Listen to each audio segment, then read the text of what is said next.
नमस्कार दोस्तों, स्वागत है आप सभी का आपके अपने YouTube चैनल में। दोस्तों, मेरा नाम पंकज है। मैं जालंधर का रहने वाला हूँ। दोस्तों, एक दिन की बात है, मैं अपने घर में आराम कर रहा था।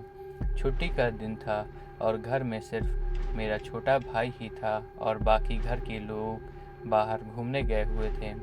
ऐसे में मेरे पास आराम करने के सिवा कोई दूसरा काम नहीं था। दोस्तों, मैं थोड़ी देर के लिए तो सो गया था, मगर तभी अचानक मेरे कानों में हो हल्ला की तीखी आवाज़ सुनाई पड़ी। आवाज़ सुनते ही मैं हड़बड़ा कर उठ खड़ा हुआ और उठकर वहीं बिस्तर पर ही बैठ गया। जैसे ही मैं अपने पूरे होश में आया तो मैंने सोचा, चलो देखते हैं कहाँ से चिल्लम चिल्ली मच रही है, कौन है जो इतना शोर शराबा कर रहा है। दोस्तों, जैसे ही मैं अपने घर से बाहर निकला, मैंने देखा कि वहाँ आसपास तो कोई नज़र ही नहीं आ रहा था। मुझे बड़ी हैरानी हुई। मैंने सोचा, कहीं ये मेरा भ्रम तो नहीं है। खैर, तभी कहीं से मेरे गांव का एक आदमी वहाँ से गुजरा। मैंने उससे ही पूछ लिया, क्यों भाई, कौन चिल्ला रहा था? ये चिल्लम चिल्ली की आवाज़ कहाँ से आ रही थी?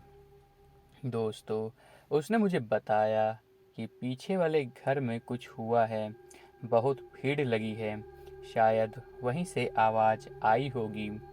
दोस्तों, पीछे वाला घर तो जगतपाल बाबा का था और उनकी बीवी की दोनों की उम्र काफ़ी ज़्यादा थी।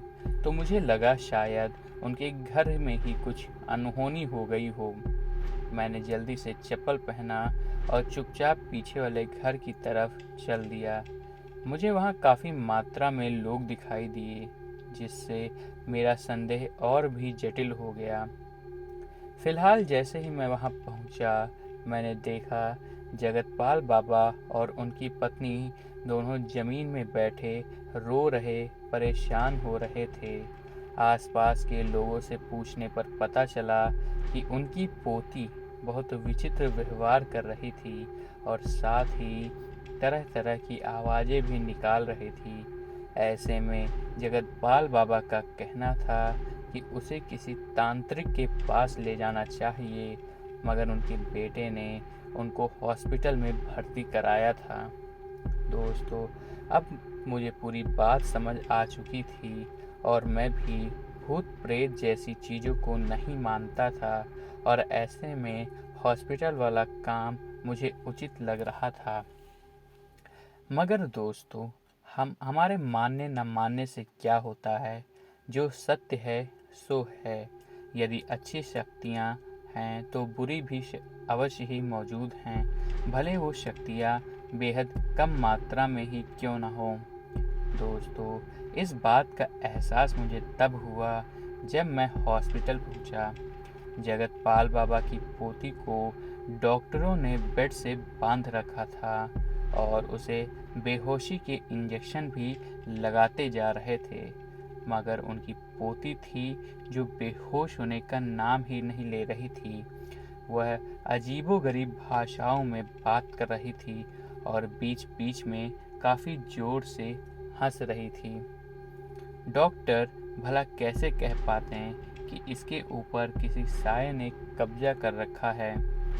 वह तो यही मानते थे कि उसने अपना मानसिक संतुलन खोया है। जगतपाल बाबा अपने बेटे से बार बार उसे तांत्रिक के पास ले जाने की बात कर रहे थे, मगर डॉक्टर कुछ और ही कहानी कह रहे थे। जगतपाल बाबा के बेटे को समझ ही नहीं आ रहा था कि उसे क्या करना चाहिए। मजबूरन उसे डॉक्टर की ही बात माननी पड़ी। दोस्तों, जैसे तैसे दिन कटा और रात हुई। आज अमावस्या की काली रात थी। जगतपाल बाबा का मन भय से कांप रहा था। उनके आंसू नहीं रुक रहे थे और उनको ऐसा महसूस हो रहा था कि आज कुछ अनिष्ट होने वाला है। दोस्तों, जगतपाल बाबा अपनी पोती के बगल में ही जा बैठे और वहाँ बैठ के वह गीता का पाठ करने लगे।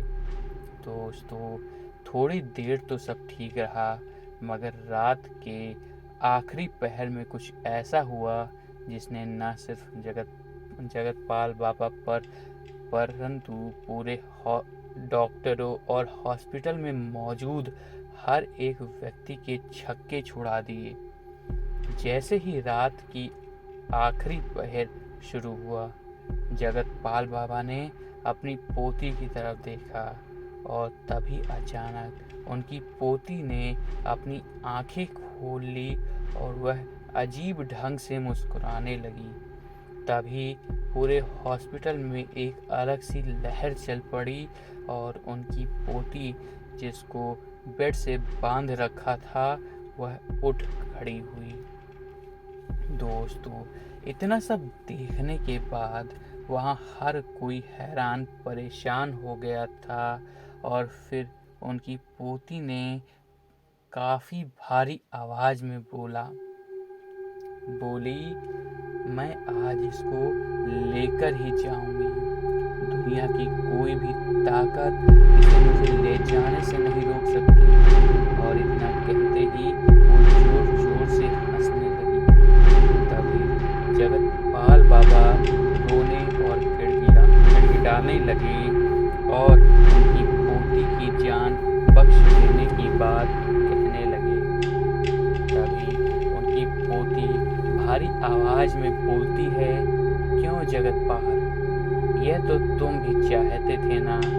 दोस्तों, इस लाइन का मतलब हम में से किसी को समझ में ही नहीं आ रहा था।